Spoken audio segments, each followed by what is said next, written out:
مجھے یہ بتاؤ میلاد کہتے کسے ہیں؟ رسول پاک کی محبتوں کا تذکرہ کرنا یہی تو میلاد ہے، حضور پاک کی سیرت بیان کرنا یہی تو میلاد ہے۔ ابھی کائنات میں کوئی چیز پیدا نہیں ہوئی جب رب ذوالجلال حضور پاک کے آنے کے متعلق انبیاء سے وعدہ لے رہا ہے، نبیوں کی روحوں سے وعدہ لے رہا ہے، تو یوم الست میں بھی اسی رسول کے جلوے ہیں۔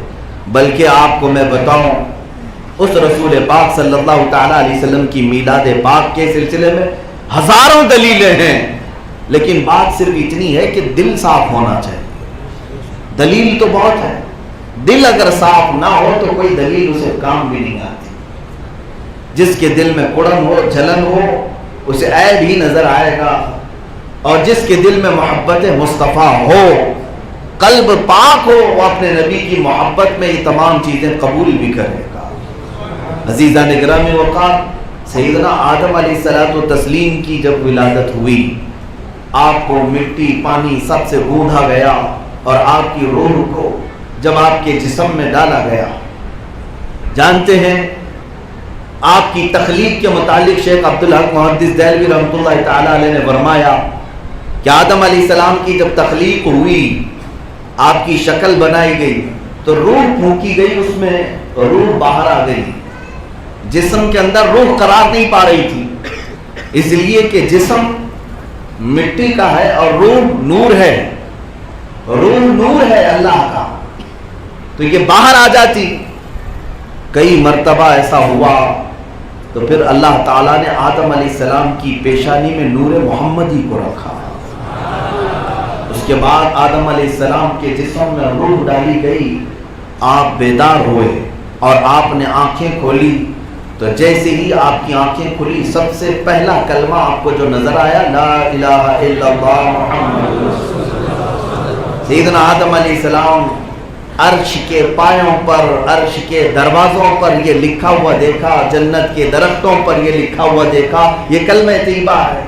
رب تبارک و تعالیٰ سے آپ نے سوال کیا کہ اے اللہ، یہ تو اپنے نام کے ساتھ ایک اور نام کس کا رکھا ہے؟ ایک اور نام کون سی شخصیت کا ہے؟ اللہ تعالیٰ نے ارشاد فرمایا، اے آدم تیری اولاد میں میرا ایک محبوب نبی پیدا ہوگا، اس کا نام میں نے ہر عرش کے دروازے پر، ہر جگہ پر رقم کر دیا ہے۔ اسی لیے اعلیٰ حضرت فاضل بریلوی رضی اللہ تعالیٰ عنہ نے یوں فرمایا، ذکر خدا جو ان سے جدا چاہو نجدیو، ذکر خدا جو ان سے جدا چاہو نجدیو، واللہ ذکر حق نہیں کنجی سقر کی ہے۔ میں مانتا ہوں اے عقل والو میرا محمد خدا نہیں ہے، مگر دلوں میں یہ نقش کر لو کہ وہ خدا سے جدا نہیں ہے۔ اللہ عز و جل نے اپنے نام پاک کے ساتھ محمد صلی اللہ علیہ وسلم کا نام پاک آسمان کے ہر دروازے پر، عرش پر، وہاں کی جنت کے درختوں پر رقم فرمایا۔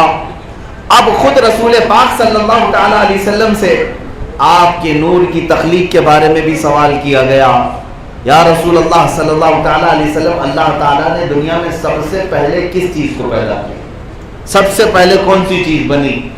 رسول پاک صلی اللہ تعالیٰ علیہ وسلم نے ارشاد فرمایا، مصنف عبدالرزاق کی حدیث مشہور ہے حدیث جابر کے نام سے، حضور پاک صلی اللہ تعالیٰ علیہ وسلم نے ارشاد فرمایا، اے جابر، اللہ نے سب سے پہلے مخلوقات میں میرے نور کو پیدا کیا، اور اس کے بعد پھر اس نور کے 4 حصے کیے، الگ الگ۔ ایک طویل حدیث ہے، ایک حصے سے اللہ نے عرش کو پیدا کیا، دوسرے سے لوح کو، تیسرے سے قلم کو، چوتھے حصے میں پھر 4 حصے کیے گئے، ان میں سے پھر ایک حصے سے حاملان عرش کو، دوسرے سے آسمان کو، تیسرے سے ملائکہ کو، پھر چوتھے حصے کو 4 حصوں میں تقسیم کیا، ان میں سے پھر ہر ایک حصے سے چاند و سورج کو، دوسرے سے ستاروں کو، تیسرے سے انبیاء کو پیدا کیا، پھر چوتھے حصے کو 4 حصوں میں تقسیم کیا۔ میرے آقا صلی اللہ علیہ وسلم نے اس حدیث کو اتنی طویل بیان فرمایا، یہاں تک کہ حضرت جابر فرماتے ہیں کائنات کی ہر شے کو اللہ نے نور محمدی سے پیدا کیا، نور محمدی سے پیدا کیا، اسی کے جلوے، رسول پاک صلی اللہ تعالیٰ علیہ وسلم کے نور پاک کے جلوے کائنات کی ہر شے میں اللہ نے رکھا۔ چاند جو چمک رہا ہے، سورج کو جو جگمگاہٹ ملی ہے، ستاروں کی جو جلملاہٹ ہے، یہ سب قدم مصطفیٰ کی برکت ہے۔ عزیزان گرامی وقار، رسول پاک صلی اللہ تعالیٰ علیہ وسلم ارشاد فرماتے ہیں، آدم علیہ السلام کی تخلیق سے 12,000 سال پہلے، آدم علیہ السلام کی تخلیق سے 12,000 سال پہلے اللہ رب العزت نے میرے نور کو پیدا کیا، اور میں رب ذوالجلال کے جلو خاص میں، قرب خاص میں اس کی تسبیح بیان کرتا رہا۔ 12,000 سال، یہ سال کیسے پتہ چلیں گے؟ سال کیسے گنے جائیں گے؟ سال تو یہاں ہے نا، سورج ڈوبے تو ایک دن، سورج نکلے تو پھر دوسرا دن، جب سورج اور چاند تھے ہی نہیں تو سال کیسے ہو رہے تھے؟ اور حضور پاک صلی اللہ علیہ وسلم نے فرمایا 12,000 سال۔ تو میرے عزیزوں، 12,000 سال کا مطلب یہ دنیاوی 12,000 سال نہیں، وہ نوری 12,000 سال ہے، وہ نوری 12,000 سال ہے۔ اور نوری سال کی کوئی انتہا اور ابتدا پتہ ہی نہیں انسانوں کو، اس لیے کہ وہ نور والا ہی جانتا ہے۔ اللہ رب العزت نے پیدا کیا، اور میرے آقا صلی اللہ تعالیٰ علیہ وسلم ارشاد فرماتے ہیں، ہزاروں سال تک میں اپنے رب کی تسبیح بیان کرتا رہا۔ پھر رب ذوالجلال نے جب یہ ارادہ فرمایا کہ پھر کائنات کو وجود بخشا جائے، تو میرے نور کو اللہ نے حصوں میں تقسیم کیا اور پھر کائنات کی ہر شے کو پیدا کیا۔ اب اس میں مدارج النبوہ میں جو منزلیں بتائی گئی ہیں رسول پاک صلی اللہ علیہ وسلم کے نور پاک کی، 1,000 سال الگ الگ منزلوں میں حضور کا نور سفر کرتا رہا، عالم عبودیت میں، عالم عبدیت میں، عالم عظمت میں، عالم رحمت میں، کئی عالم ایسے ہیں جس میں حضور پاک کے نور کو سفر کرایا گیا۔ پھر آخر وہ وقت آیا جب آدم علیہ السلام کو اس فرش گیتی پر بھیجا گیا۔ اب رسول پاک صلی اللہ تعالیٰ علیہ وسلم کی بارگاہ میں حضرت عباس صحابی بھی ہیں، حضور کے چچا بھی ہیں، انہوں نے جو قصیدہ بیان کیا حضور کی شان میں، اس میں یہ لکھتے ہیں، یا رسول اللہ صلی اللہ تعالیٰ علیہ وسلم، اگر آپ کا نام نہ ہوتا تو آدم علیہ السلام کی توبہ بھی قبول نہ ہوتی، اگر آپ کا نام نہ ہوتا تو نوح علیہ السلام کشتی سے کبھی باہر نہیں آ سکتے، اگر آپ کا نام نہ ہوتا تو یونس علیہ السلام مچھلی کے پیٹ سے کبھی باہر نہ آتے، اگر آپ کا نام نہ ہوتا تو ابراہیم علیہ السلام کے آگ میں جو ڈالا گیا، آگ نے جو جلنا آپ کو نہیں جلایا، وہ آپ کے نام پاک کی برکت تھی۔ اسماعیل علیہ السلام کی گردن پر چھری نہیں چلی، یا رسول اللہ، وہ آپ کے نور پاک کی برکت تھی۔ اسی لیے اعلیٰ حضرت فاضل بریلوی نے فرمایا ہے، خلیل اللہ کو حاجت رسول اللہ، ہر نبی کو اللہ کے رسول کی حاجت رہی۔ اور پھر اگر اس زمانے کا کوئی کہتا ہے کہ مجھے حاجت نہیں ہے، تو پھر شیطان نے بھی یہی کہا تھا کہ میں اللہ کو تو مانتا ہوں مگر رسول کی رسالت کو نہیں، ان کی عظمت کو نہیں۔ تو جو شیطان کی بھی ذریت میں ہو، اسے رسول سے کیا واسطہ؟ ہم رسول اللہ کے، جنت رسول اللہ، ہمارا تو یہی معمول ہے، ہم رسول اللہ کے، جنت رسول اللہ کی۔ عزیزان گرامی وقار، میلاد پاک کے بارے میں چند باتیں عرض کر کے میں آگے بڑھتا ہوں۔ جن لوگوں کو درد ہے، تکلیف ہے، بعض لوگ یہ کہتے ہیں یہ ربیع الاول کا مہینہ سنی لوگ بڑے دھوم دھام سے مناتے ہیں، کہیں پر بھی اس کا ذکر نہیں آتا۔ ایک صاحب تو قرآن کی آیت پڑھ کر کے بتا رہے تھے، 2 دن قبل ایک نئی کوڑی لے کر کے آئے تھے، کہا کہ قرآن میں 12 مہینوں کا ذکر ہے، ان عدت الشہور عند اللہ 12 شہرا فی کتاب اللہ یوم خلق السماوات والارض منها 4 حرم، 10ویں پارے کی آیت۔ وہ صاحب پڑھتے ہوئے کہتے ہیں، اللہ قرآن میں فرماتا ہے اللہ کے نزدیک 12 مہینے ہیں، اور 12 مہینوں میں سے 4 مہینے حرمت والے ہیں۔ آپ کو پتا ہے 4 مہینے حرمت والے ہیں، علماء سے کبھی آپ نے سنا ہوگا، حرمت والے یعنی عزت والے ہیں۔ دیکھیں وہ صاحب کہہ رہے ہیں 4 مہینے جو عزت والے ہیں اس میں کون کون سے ہیں؟ ایک رجب کا مہینہ، دوسرا ذی القعدہ، تیسرا ذی الحجہ، چوتھا محرم۔ یہ 4 مہینے حرمت والے جو صاحب بتا رہے ہیں ان کی بات میں نقل کر رہا ہوں، اور کہتے ہیں میاں دیکھو 4 مہینے حرمت والے، اس میں ربیع الاول کا کہیں ذکر ہی نہیں آیا، تو کیا اللہ کو معلوم نہیں تھا کہ عزت والا مہینہ ہے؟ کیوں نہیں اللہ نے نازل کیا؟ ایسی بھدی باتیں، ان کی عقل پر پردہ پڑا ہوا ہے، ان سے اگر کوئی پکڑ کر پوچھے اس میں تو رمضان کا بھی ذکر نہیں آیا، تو کیوں رمضان کو مبارک کہتے ہو؟ رمضان مبارک کیسے ہو گیا؟ میاں رمضان تو رمضان، اس میں لیلۃ القدر ایک ایسی رات ہے جو 1000 مہینوں سے افضل ہے. تو یہ حرمت والے 4 مہینوں میں تو لیلۃ القدر کا بھی نام نہیں آیا. تو 4 مہینوں میں اگر نام ربیع الاول کا نہیں آیا تو ان کو ایسا لگتا ہے بڑی دلیل مل گئی، بڑی دلیل مل گئی کہ میلاد نہیں منانے کے لیے بڑی دلیل مل گئی کہ اس میں 4 مہینوں میں. ان ظالموں کو یہ پتہ نہیں حرمت والے مہینوں کا مطلب کیا ہے. حرمت والے مہینوں کا مطلب یہ ہے کہ ان 4 مہینوں میں جنگ و جدال، قتل و قتال کرنا حرام ہے. اس لیے ان کو حرمت والے مہینے کہا جاتا ہے. یہ 4 مہینوں میں جنگ کرنا حرام ہے. اس میں تم میلاد کو اور رمضان کو کہاں سے داخل کرنے پر آ گئے؟ میرے عزیزوں، چلے دوسرا جواب ہم یہ بھی ان سے پوچھتے ہیں. نہیں آیا نا ربیع الاول کا نام، 4 مہینوں کا تو نام آیا، رجب کا آیا، ذی القعدہ، ذی الحجہ، محرم کا نام تو آیا کہ یہ 4 مہینے حرمت والے ہیں. ان سے ذرا پوچھو یہ 4 مہینے جو حرمت والے ہیں یہ بتایا کس نے تمہیں؟ کس نے بتایا؟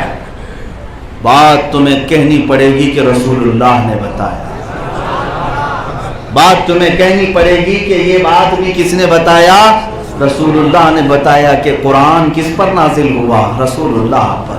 تو ان سے پوچھیں میرے عزیز، تو یہ کہتا ہے کہ یہ 4 مہینوں میں میلاد کا ذکر نہیں آیا، اگر وہ میلاد آتی نہیں تو یہ 4 مہینے آتے بھی نہیں. ارے بقرعید بھی ملی ہے، عید الفطر بھی ملی ہے اسی میلاد کی برکت سے، اسی میلاد کی برکت سے. اگر رسول پاک نہ آتے تو کیا رمضان معلوم ہوتا؟ کیا قرآن معلوم ہوتا؟ بلکہ حقیقت یہ ہے کہ اگر رسول پاک ہمارے درمیان تشریف نہ لاتے تو پھر انسانوں کو رحمان کا پتہ بھی نہیں ملتا. اللہ رب العزت تک کی بات. میرے عزیزوں، واسطے کو جب، وسیلے کو جب چھوڑ دیا جاتا ہے تو ایسی ہوتا ہے، ایسی ہوتا ہے. اور آپ سب سے میں یہ گزارش کرتا ہوں کہ گوگل پر بھروسہ کر کے مت بیٹھنا. ہاں، جس طرح آج نوجوانوں کی عادت سی ہو گئی ہے کہ ایک کسی نے بھیج دیا واٹس ایپ پہ، اس کے اوپر یقین کر کے بیٹھتے ہیں ارے اس کا جواب کیا ہو سکتا ہے، اس کا جواب کیا ہو سکتا ہے. آپ سب کو پتا ہے کہ گوگل میپ چلانے والے کئی مرتبہ پھنس بھی جاتے ہیں. کسی گٹر میں بھی لے جاتی ہے گوگل میپ والی جو خالہ بتاتی رہتی ہے، اور اس کے پیروکار اکثر ادھر ادھر دھکے بھی کھا جاتے ہیں. اس لیے میرے عزیزوں، ہمارا دین صرف انٹرنیٹ سے نہیں چلتا، ہمارا دین صرف سوشل میڈیا اور واٹس ایپ سے نہیں چلتا. اس کی مضبوط دلیلیں ہیں، قرآن اور حدیث ہمارے پاس ہے. اب رسول پاک صلی اللہ تعالیٰ علیہ وسلم کی میلاد کے متعلق یہ چیز نہیں، کئی چیزیں لائی گئیں. ایک بڑے صاحب آئے، انہوں نے کہا کہ عید کے، اگر یہ عید ہے تو حضور صلی اللہ علیہ وسلم نے اس دن روزہ رکھا تھا. حضور نے، مسلم شریف کی حدیث ہے کہ حضور پیر کے دن روزہ رکھتے تھے. آپ سے پوچھا گیا آپ روزہ کیوں رکھتے ہیں؟ فرمایا اس لیے کہ میں اس دن پیدا ہوا. حضور پاک صلی اللہ تعالیٰ علیہ وسلم نے فرمایا اس دن میں پیدا ہوا. تو ان صاحب کو یہ ملا، پتا چلا کہ دیکھو عید میں، بقرعید میں اور رمضان کی عید میں روزہ حرام ہے، تو عید کے دن روزہ رکھنا حرام ہے. تو حضور نے روزہ رکھ کر کے بتایا کہ یہ عید نہیں ہو سکتی. واہ، چھوٹی چھوٹی چیزیں ان کو مل جاتی ہیں. میرے آقا صلی اللہ علیہ وسلم، ان کو یہی چاہیے کہ کسی نہ کسی طرح عید نہ منانے والی کوئی بات مل جائے. باقی ان کا بڑا فنکشن ہو جائے، ان کی بیٹی کی منگنیاں بڑی ہو جائیں، ولیمے بڑے ہو جائیں، سب کچھ چلے گا. میلاد کے لیے کوئی لائٹنگ بھی نہ لگائے. درد اور تکلیف ہوتی ہے، کیونکہ ان کے دادا جی کو جو تکلیف ہوئی تھی حضور پاک صلی اللہ علیہ وسلم کی ولادت کے دن، نثار تیری چہل پہل پر ہزار امیدیں ربیع الاول. کس کو تکلیف تھی؟ سوائے ابلیس کے جہاں میں سبھی تو خوشیاں منا. میرے عزیزوں، تو ظاہر سی بات ہے پوتوں کو بھی تکلیف آج ہونی چاہیے. بات جو ہے عید کے دن روزہ نہیں رکھ سکتے اور حضور نے روزہ رکھ کر بتایا کہ عید نہیں، تو انہیں یہ بھی بتانا چاہیے کہ پھر جمعہ کے دن جو روزہ آ جاتا ہے، اور جمعہ کو بھی کہا گیا عید المومنین. جمعہ کیا ہے؟ مومنین کی عید ہے. عاشورہ کو بھی عید کہا گیا ہے، عاشورہ کو بھی عید کا گیا اور عاشورہ کو روزہ رکھتے ہیں کہ نہیں رکھتے؟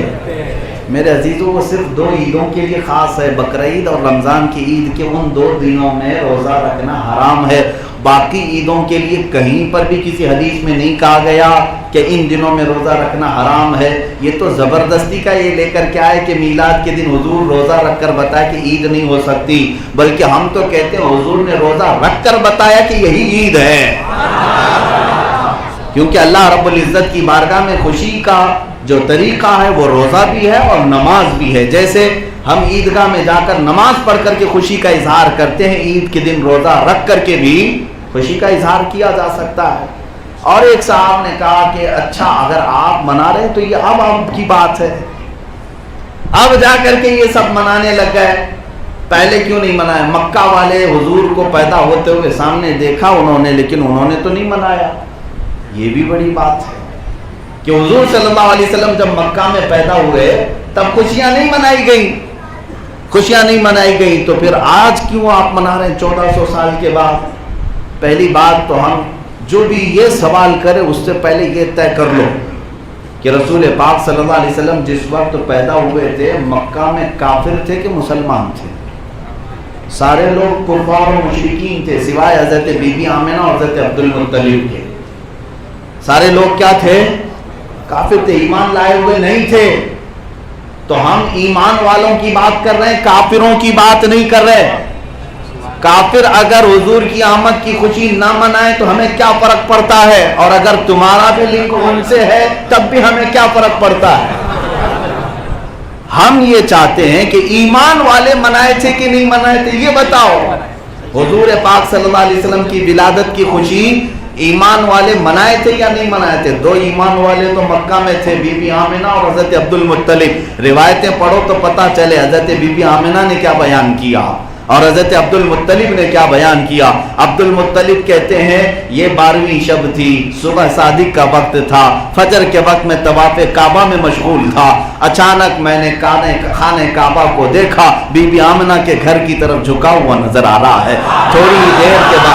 تھوڑی دیر کے بعد کسی منادی نے آ کر کے مجھے خبر دے دی کہ عبد المطلب مبارک کو تمہارے گھر پوتا آیا ہوا ہے۔